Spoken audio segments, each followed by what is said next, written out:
ডাকসু ও জাকসু নির্বাচনের মতো কাউকে জিতিয়ে দেওয়ার নীল নকশা হলে জনগণ তা প্রতিরোধ করবে বলে হুঁশিয়ার করেছেন বিএনপির সিনিয়র যুগ্ম মহাসচিব রুহুল কবির রিজভী। আর সেলিমা রহমানের অভিযোগ, বিএনপির বিরুদ্ধে নানা চক্রান্ত অপপ্রচার চালাচ্ছে একটি গোষ্ঠী। শুক্রবার বিকেলে রাজধানীর মিরপুরে এক অনুষ্ঠানে তারা এসব কথা বলেন। খালেদা জিয়ার সুস্থতা কামনা ও ছাত্র দলের প্রতিষ্ঠাতা আহ্বায়ক কাজী আসাদুজ্জামানের ষষ্ঠ মৃত্যুবার্ষিকী উপলক্ষে দোয়া ও আলোচনা অনুষ্ঠান শুক্রবার বিকেলে মিরপুরের মাল্টিপ্লান রেড ক্রিসেন্ট সিটিতে আয়োজিত অনুষ্ঠানে অংশ নেন বিএনপি নেতারা। অনুষ্ঠানে দলের সিনিয়র যুগ্ম মহাসচিব রুহুল কবির রিজভী ডাকসু ও জাকসু নির্বাচনে নানা অনিয়মের অভিযোগ করেন। বলেন, এই প্রক্রিয়া চলতে থাকলে আগামী নির্বাচন ঝুঁকিপূর্ণ হয়ে পড়বে। যে প্রক্রিয়ায় হয়েছে, যেভাবে হয়েছে, সেটা যথার্থ হয়নি। এখানে অনেক অনিয়মের আমরা খোঁজ খবর পাচ্ছি। সেদিন আমরা বলেছি তাদের ব্যালট পেপার, ব্যালট বই, সেখানে কোনো নাম্বার ছিল না। জাহাঙ্গীরনগর বিশ্ববিদ্যালয় জাকসুতেও তাই। বিএনপির স্থায়ী কমিটির সদস্য সেলিমা রহমান বলেন, বিএনপিকে হেয় করতে দেশব্যাপী নানা মিথ্যা তথ্য ছড়াচ্ছে একটি গোষ্ঠী। কৌশলের মধ্যে বিভিন্ন মিথ্যা পরিচালনার মাধ্যমে আজকে বিএনপিকে হেয় করার চেষ্টা করা হচ্ছে। সেটাকে অতিক্রম করে বিশেষ করে আমাদের যে তরুণ সমাজ, যুব সমাজ, ছাত্র সমাজ, তারা লড়াই করবে। জুলাই শহীদদের রক্তের ঋণ শোধ করতে সব রাজনৈতিক দলকে ঐক্যবদ্ধ থাকার আহ্বানও জানান তিনি। সংগঠিত অবস্থায় Sajjad Hossain, independent news, Dhaka. PR পদ্ধতির দাবিতে জামায়াতের আন্দোলন এবং এনসিপির শাপলা প্রতীক নিয়ে জটিলতা জাতীয় সংসদ নির্বাচন আয়োজনে কোনো প্রভাব ফেলবে না বলে মন্তব্য করেছেন নির্বাচন কমিশনার আনোয়ারুল ইসলাম সরকার। সকালে চাঁপাইনবাবগঞ্জে কর্মশালার উদ্বোধন শেষে সাংবাদিকদের এসব কথা বলেন তিনি। বলেন, নির্বাচন কমিশন সাংবিধানিক প্রতিষ্ঠান, তাই আইনের ব্যত্যয় ঘটিয়ে কমিশন কোনো কাজ করতে পারে না এবং করবে না। আইনে যেভাবে আছে নির্বাচন কমিশন সেভাবেই নির্বাচনের প্রস্তুতি নিচ্ছে বলে জানান কমিশনার আনোয়ারুল ইসলাম। অতীতে যারা বিতর্কিত ছিলেন তাদের এবার নির্বাচনের দায়িত্ব দেওয়া হবে না বলেও জানান তিনি।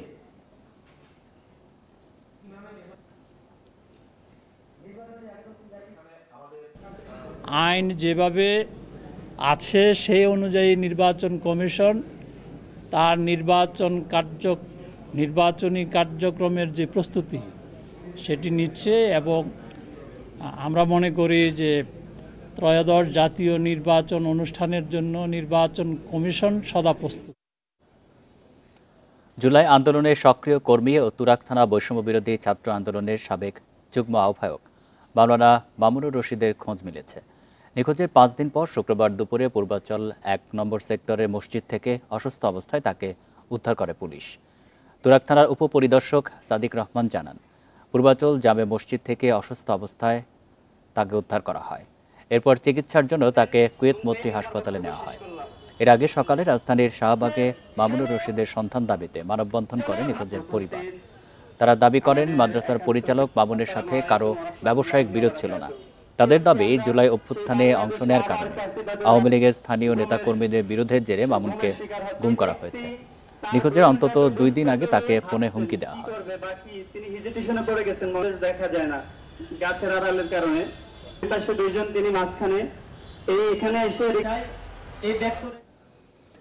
দেশে নদী দখল ও দূষণে জাতীয় ঐক্য থাকলেও উদ্ধারে কোনো ঐক্য নেই বলে মন্তব্য করেছেন অধ্যাপক আনু মোহাম্মদ। তার মতে, সরকারি নানা প্রকল্প নদী ধ্বংস করছে, তাই নদী উদ্ধারে সরকারি লোকদের জবাবদিহির আওতায় নিয়ে আসার আহ্বান জানান তিনি। সকালে জাতীয় প্রেসক্লাবে আন্তঃসীমান্ত নদী এবং নদী সংস্কৃতি সংখ্যার মোড়ক উন্মোচন শীর্ষক আলোচনা সভায় তিনি এসব কথা বলেন।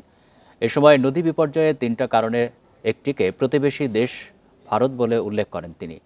এছাড়া দূষণ ও উন্নয়ন দর্শনকে নদী ধ্বংসের কারণ হিসেবে উল্লেখ করেন অধ্যাপক আনু মোহাম্মদ। সভায় অন্যান্য বক্তারা বলেন, 50 বছরের বেশি সময় ধরে যৌথ নদী কমিশন কোনো ভূমিকা পালন করেনি। সরকার বিভিন্ন বিষয়ে সংস্কারের কথা বললেও নদী নিয়ে তাদের কোনো উদ্যোগ নেই বলেও অভিযোগ করেন তারা।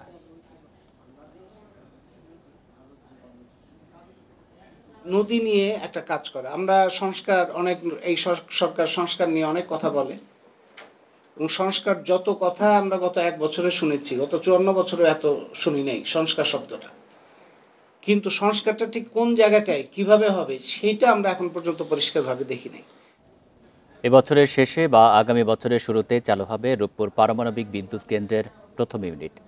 মস্কোতে বিশ্ব অ্যাটমিক সপ্তাহে বিষয়টি নিশ্চিত করেছেন ওয়ার্ল্ড নিউক্লিয়ার অ্যাসোসিয়েশনের মহাপরিচালক সামা বিলবাও ওয়াইলিয়ন।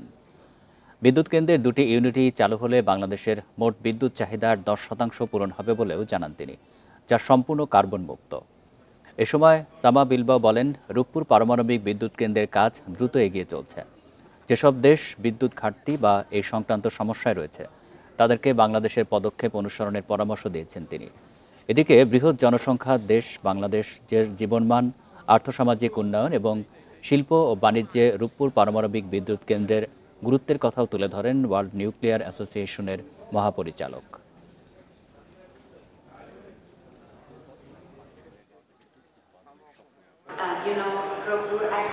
রূপপুর পারমাণবিক বিদ্যুৎ কেন্দ্রের চলমান কার্যক্রমের বিষয়ে আমি মুগ্ধ। সেখানে দ্রুত গতিতে কাজ এগিয়ে চলছে। তাছাড়া সেখানকার কর্মকর্তারাও বেশ দক্ষ। 10 বছরের মধ্যে বাংলাদেশ 0 থেকে 10% বিদ্যুৎ উৎপাদন করতে পারছে, যা সম্পূর্ণ কার্বন মুক্ত। এটি বাংলাদেশের জন্য একটা বড় সুযোগ। 5 বছর ধরে ঝুলে আছে পর্যটন খাত উন্নয়নের মহাপরিকল্পনা। অপার সম্ভাবনা থাকলেও বিদেশি পর্যটক আকর্ষণে প্রতিবেশী দেশগুলোর তুলনায় অনেকটাই পিছিয়ে বাংলাদেশ। ফলে এই খাতে দৃশ্যমান কোনো অগ্রগতি নেই। এই অবস্থায় পর্যটন শিল্পকে সমৃদ্ধ করতে বিশেষ পদক্ষেপ নেওয়ার তাগিদ সংশ্লিষ্টদের। পাহাড়, নদী, সমুদ্র কিংবা ঐতিহাসিক স্থাপনা, পর্যটক আকর্ষণের কোনো কমতি নেই বাংলাদেশে। কিন্তু সঠিক পরিকল্পনার অভাবে পর্যটন খাতকে সম্পদে পরিণত করা যাচ্ছে না। পর্যটন খাতে দক্ষিণ এশিয়ার অন্য দেশের চেয়ে অনেক পিছিয়ে বাংলাদেশ।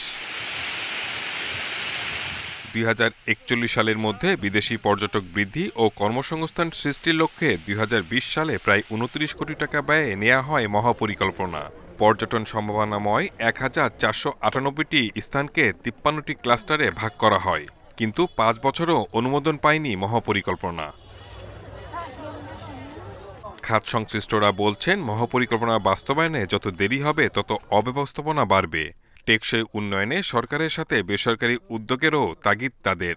আমাদের ব্যারিয়ারগুলো উত্তরণের জন্য আমরা মাস্টার প্ল্যানটা যে বলেন যথার্থ, এবং অন্য পলিসিও আমরা যথার্থ।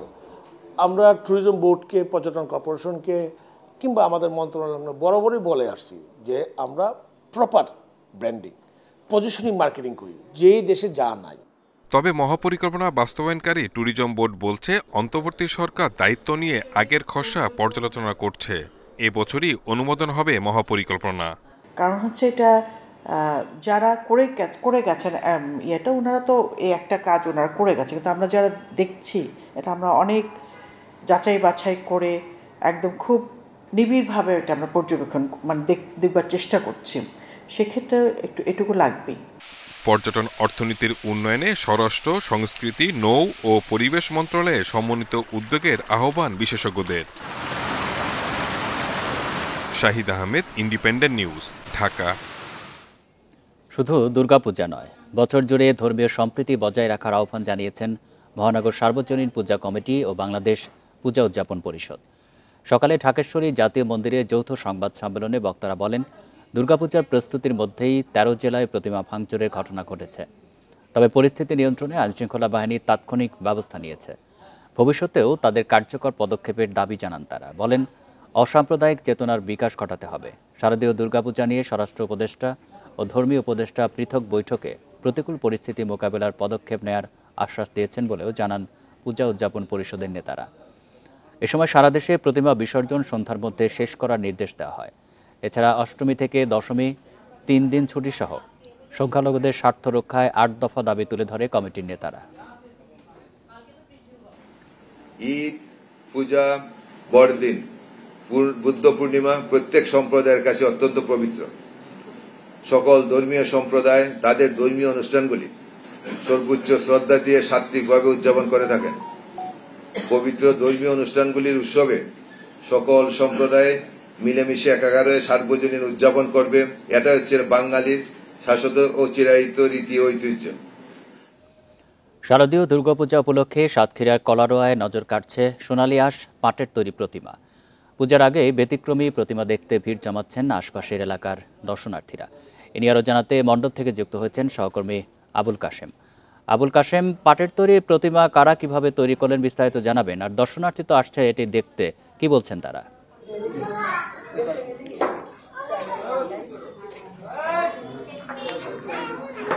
আপনি দেখতেই পাচ্ছেন আসলে প্রচুর পরিমাণে দর্শক এই মুরারিকাটি যে সার্বজনীন পূজা মণ্ডপে তারা ভিড় করছেন। এটা কেন ভিড় করছে তার প্রথমত কারণ হলো যে এটি হচ্ছে সারা বাংলাদেশের মধ্যে ব্যতিক্রম।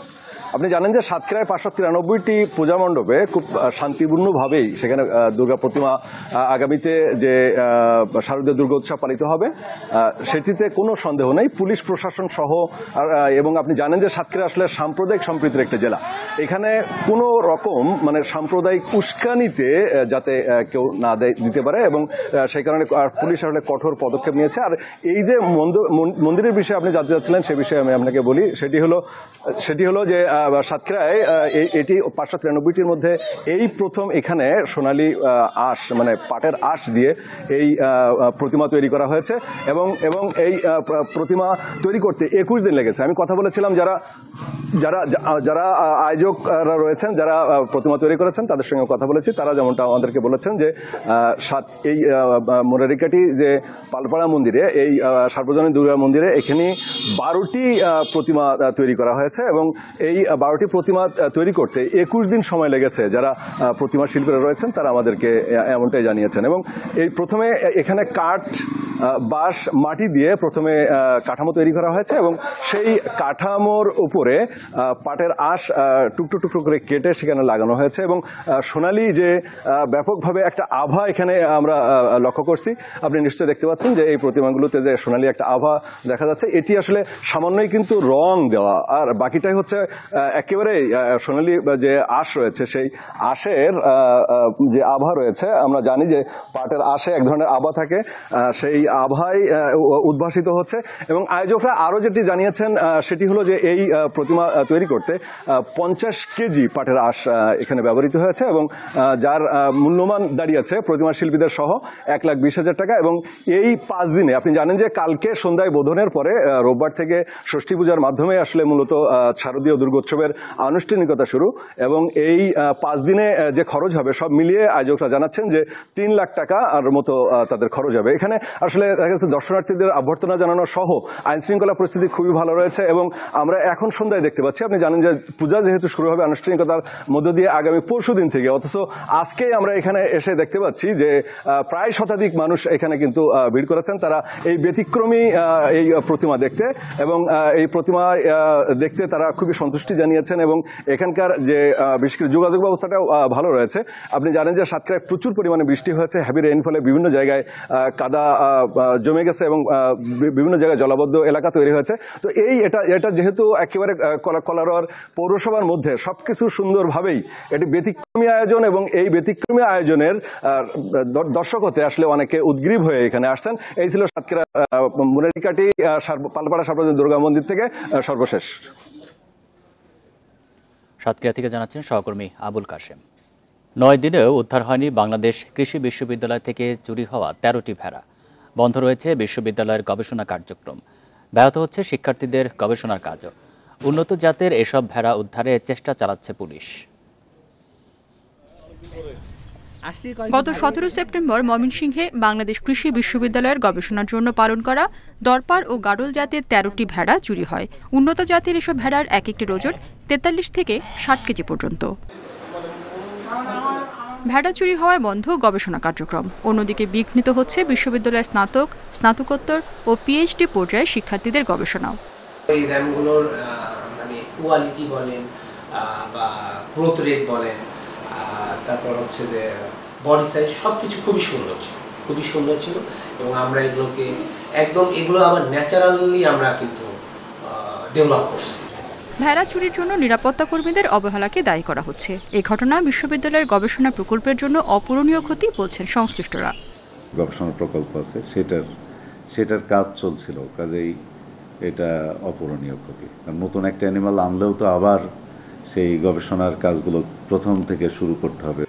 গবেষণায় ব্যবহৃত ভেড়া উদ্ধারে কাজ চলছে বলে জানিয়েছে পুলিশ। নিজস্ব কোনো সংশ্লিষ্টতা আছে কিনা বা সেখানে ভেড়াগুলো তো তার তার পরিচিত ব্যক্তি ছাড়া ওখান থেকে নড়ে না। এই তথ্যটা আমরা পেয়েছি, যার কারণে ওই ট্র্যাকটা আমরা মাথায় রেখে আগাচ্ছি। গত 1 আগস্ট ট্রেনে কাটা পড়ে এই গবেষণা প্রকল্পের 22টি ভেড়ার মৃত্যু হয়। বর্তমানে ছোট বড় মিলিয়ে মাত্র 6টি ভেড়া অবশিষ্ট আছে। Independent news. জিয়া পরিবার বাংলাদেশের স্বাধীনতা ও গণতন্ত্র রক্ষায় সবসময় অগ্রণী ভূমিকা রেখেছে বলে মন্তব্য করেছেন বিএনপি নির্বাহী কমিটির সদস্য এম রুহুল কুদ্দুস তালুকদার দুলু। বৃহস্পতিবার রাতে যুক্তরাষ্ট্রের নিউ ইয়র্কের জ্যাকসন হাইটসে সমাবেশে তিনি একথা বলেন। দুলু দাবি করেন 1971 সালে সংকটময় মুহূর্তে কালুরঘাট বেতার কেন্দ্র থেকে মেজর জিয়া স্বাধীনতার ঘোষণা দেন। সেই ঘোষণায় অনুপ্রাণিত হয়ে দেশের মানুষ যুদ্ধে ঝাঁপিয়ে পড়ে ও দেশ স্বাধীন হয়। আওয়ামী লীগের সব ষড়যন্ত্রের বিরুদ্ধে নেতাকর্মীদের সজাগ থাকার আহ্বান জানান বিএনপির এই নেতা। এই ছিল সংবাদ সন্ধ্যা। ধন্যবাদ সবাইকে।